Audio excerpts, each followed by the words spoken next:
All right, today we're going to be learning compositions of functions. So this is compositions. So it's written like this, and how this is read is f of g of x. Okay? Sometimes you'll have a number in here, like any number, such as 5. This would say f of g of 5. So g of 5, and then you're putting that inside of f, is what they're saying. So you put 5 inside of g, whatever that answer is, you put it inside of f. F of g of 5. Okay, you'll also see it written as g inside of f.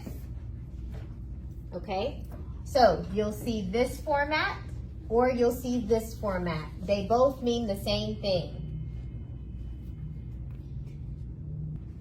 So what a composition means is you're basically plugging one function into another function. Okay, so let's look at some examples. Here, this is f of g of x, or f of g of x. Meaning you're going to plug g into f. You're plugging this g into f. Okay, so let's look at our functions right here. This is f. Instead of having an x right here, I'm going to plug in g into that spot. I'm plugging g into f. So I'm going to write f. I'm going to put parentheses where the x is, minus 3. I just copied it down. 5, 5, where the x is, put parentheses, minus 3, minus 3. Just copy it down. And I'm going to put g in the place where x is. So I'm basically plugging a function into another function. Okay, from here on out, you guys know how to simplify this. You can distribute this 5 so that it's 5x minus 5, and then you still have this minus 3. This simplifies to 5x minus 8. So f of g of x is equal to 5x minus 8. When you plug g inside of f, this is the new function that you get. All right, this time we're plugging h of x into g. You read this as g of h of x. This is how this is read. So you're plugging h of x into g of x. So I'm going to write g. So basically this x value, I'm not going to write x, I'm going to put h in x's spot. So I'm going to write x, I'm going to write the g function, parentheses, and then minus 1. And I'm going to put h inside. So I'll use a different color for that. X cubed plus 8. And then from there you can simplify it. This becomes x cubed plus 7. So g of h of x is equal to x cubed plus 7.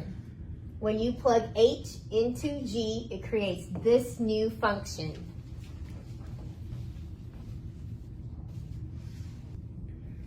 Okay, this time, actually before we move on, let's evaluate it at a number. So let's say I'm going to plug in a 2. You can plug in any number.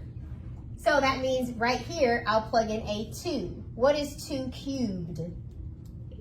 8 plus 7 would be 15. So I would get 15. That means if I evaluate this at 2, I would get 15. Okay? So let me show you how we got that. If I plug in a 2 right here, first you're giving me h of 2, right? So let's look over here. If I plug in a 2 for the h function, I'm going to plug in a 2 here. 2 cubed is 8, plus 8, you get 16, okay? So h of 2, this is actually, I'll just copy this down, h of 2, you got 16. Now I'm going to plug 16 into the g function. So I'm going to plug in a 16 here and here. What's 16 minus 1? 15. And that's what you got here. So guys, you can do it to where you plug 2 into H, get your answer, we got 16, and then plug 16 into G, get your answer, we got 15. Or you could do it this way, where you plug it in at the end. Okay, let's try another one. Okay, this time I'm plugging G of X into H. So this is written as H of G of X. Okay, so this is H right here. Instead of this X, we're gonna plug in a function. So I have parentheses, the cubed, plus 8. Now inside of there, I'm gonna put G right there. Any questions on this part? Okay. All right, so this 3 means I'm gonna multiply it 3 times. I see a lot of kids make this mistake. They'll just put this right here and make it x cubed, and then make that minus 1, and then bring down the plus 8. That is incorrect, okay? You have to do it 3 times. So what this cubed means, it means x minus 1 times x minus 1 times x minus 1 plus 8. Gotta write it 3 times. And we're gonna multiply the first 2 together. We'll do it step by step.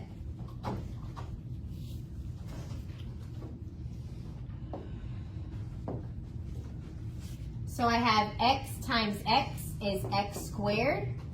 X times a negative 1 is negative x. Next, negative 1 times x is negative x. Negative 1 times negative 1 is a positive 1. All right, so that's this part multiplied out. I'm going to bring everything else down. Okay, I can also simplify this. Negative x and negative x is negative 2x. And I'm just going to bring everything else down.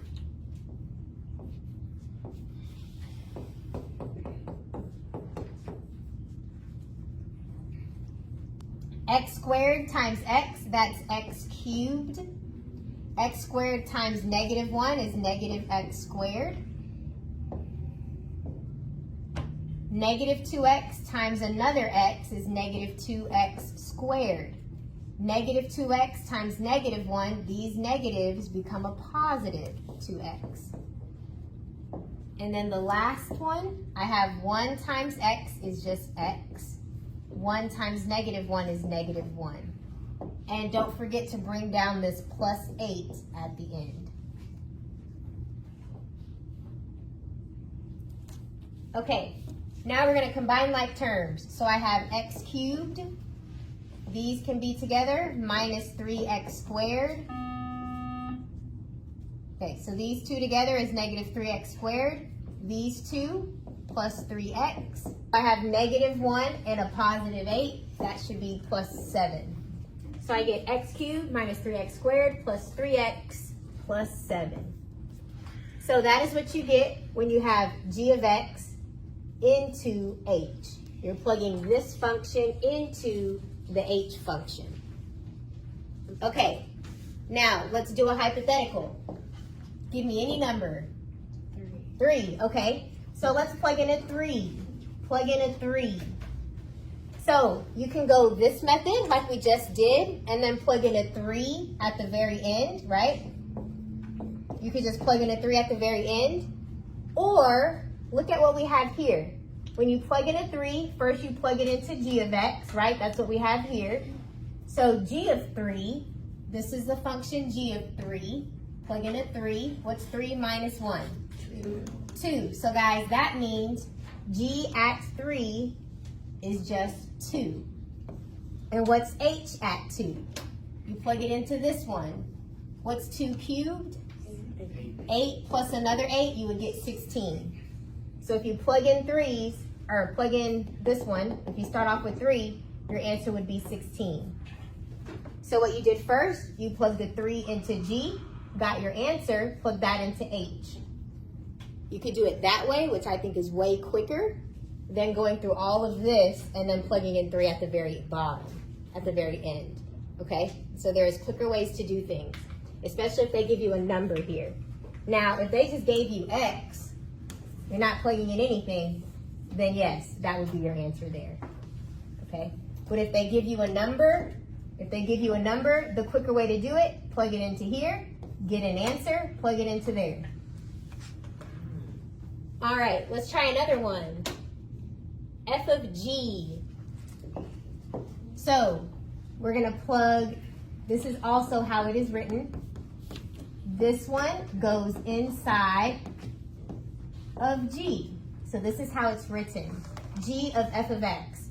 So this is G right here. Instead of an X, I'm gonna put parentheses and then -1. I'm gonna put the F function inside of those parentheses. So this will be 5x minus 3. So this just becomes 5x minus 4. So this is your composition, 5x minus 4. Now, if I wanted you to evaluate the composition, if I want you to evaluate the composition at 2, that means you would plug in a 2 right here, a 2 right here. So then you could just do f of 2, so this is right here. 5 times 2 is 10, minus 3 you get 7. So f of 2, I can erase that, is just 7. Now do g of 7. So this is the g function, plug in a 7, 7 minus 1 you get 6. So if you evaluate it at 2, you would get 6. You could do it that way, or you can plug it into here. You evaluate it at 2, 5 times 2 is 10, minus 4, you get 6. You get the same answer either way. Whether you do it this way, plug it into F, and then plug it into G, or you go to the very end and then plug it in. Okay, looking at this table, this is my F table and my G table. So F of 3, normally it's F of X, but they're saying that your X value is 3. So for your X value 3, you're going to 4. So this is 4. G of 4, this is your X value 4. That goes to 11. G of 1 is 4. So this is 4. And F of 4, you look here, is 9. So this is equal to 9. F of 2 is 3. So I can erase this and put a 3. G of 3 is 9. So that's equal to 9. Okay, I just wanted to go over this one really quick. I get this question every time in class. This says f of g of x. F of g of x. Okay, so I'm going to put g inside of f. So I'm going to write f again, but wherever there's an x, I'm going to put parentheses. Okay, so my last class, or all the classes, they forget that you have to plug it in wherever you see an X, not just that first one, but anywhere there's an X. So that means I'm going to be plugging g of x into this parentheses and getting x minus 1, and into this parentheses and getting x minus 1. Okay? All right, and then from there you can solve it. Remember, this has a square, so you're writing this twice. So you're going to multiply that out, and then you're going to subtract 3x, add 3, subtract 23. We've got to multiply these out. Now that we have a good understanding of compositions, let's do this page. So when you compose two functions, you create a new function, and you do that by plugging one function into another. So for example, if you have f of x and g of x, and you want to compose it, f of g, that means you first apply g to x, and then you apply it to f. So first you do g, whatever you get, you plug it into f. You do g first. So the composition, f of g of x, means you first apply the function g, and then you apply f to the result. And the domain of the function is a set of all possible input values. The input values are the x values. Okay? So let's look at this composition. We have f of x and we have g of x. We're doing f of g. F of g means f of g. So it can be written like this or this. You're basically plugging g inside of f. So f is x squared. This is f. You're going to plug g inside. G is x plus 1. So this is your composition. For g of f, you must first apply f, and then you plug that into g. So you do f first and then g in this case. Now, we're given h of x is equal to this. You want to write h as a composition. So you're plugging g into f, and that's what gives you h, this new function. So if they tell you that f of x is x to the 4th power, then what does g have to be? That means g is 3x minus 2, because if you put 3x minus 2, you'll get this new function. So compositions are when you plug one function into another one, and you get something new, just like here. You plugged g inside of f, and you get this new function, which they're calling h. So, we're doing a composition again. We're given two functions. We're going to plug g into f. Another way to write this is f of g. So f is 2x plus 5, and you're going to plug g inside. G is x squared, so that will go inside. So we can simplify this. This is 2x squared plus 5. So let's talk about what the domain is. So first let's figure out the composition.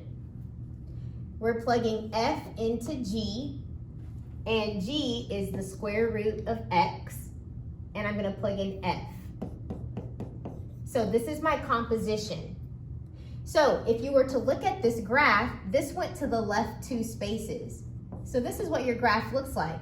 So that means your domain, your x values are greater than or equal to -2. You can also think you cannot have negatives under the square root symbol. You cannot have negatives under here. So x plus 2, it has to be greater than or equal to 0. You always want what's under here to become positive, okay? So if you solve this inequality, subtract 2, you get x is greater than or equal to -2, which is what we had here. So you can solve for the domain algebraically, or you can graph it and see what the domain is. For this problem, we're given f and g. We want to find f of g of 13. So I'm going to plug g into f. So f is right here. And I'm going to plug g inside. So this is f of g, and we want to plug in 13. So I'm going to erase this x value and plug in a 13. 3 times 13 is 39, minus 4 is the square root of 35.